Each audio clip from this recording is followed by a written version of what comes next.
దేశవ్యాప్తంగా ప్రార్థనా స్థలాల్లో ఎట్టి పరిస్థితుల్లో సర్వే చేయాలని సుప్రీంకోర్టు కీలక ఆదేశాలు జారీ చేసింది. ప్రార్థనా స్థలాల చట్టంపై 2 వారాల్లో అఫిడవిట్ దాఖలు చేయాలని కేంద్రాన్ని కోరింది. కింది కోర్టులు కూడా ప్రార్థనా స్థలాల్లో సర్వేకు ఎలాంటి ఆదేశాలు ఇవ్వరాదని సుప్రీంకోర్టు ఆదేశించింది.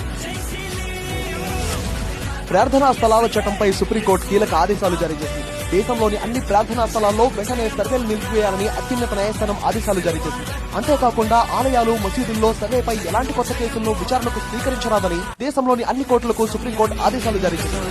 1991 ప్రార్థనా స్థలాల చట్టంపై సుప్రీంకోర్టులో కీలక వాదనలు విచారణ జరిగింది. మతపరమైన అంశాల్లో ఆదేశాలు నిలిపివేయాలని కోర్టు ఆదేశించింది. ప్రార్థనా స్థలాలపై విషయంలో కూడా సుప్రీంకోర్టు ఆదేశాలు కోర్టులు ఎలాంటి నిర్ణయాలు తీసుకోవాలని స్పష్టం చేసింది. సుప్రీంకోర్టు ఇచ్చిన తాజా ఆదేశాలను సీనియర్ తరఫున వాదిస్తున్న అనేక మంది లాయర్లు తమ వాదనలు వినకుండా ఆదేశాలు ఇవ్వద్దు అని కోరారు.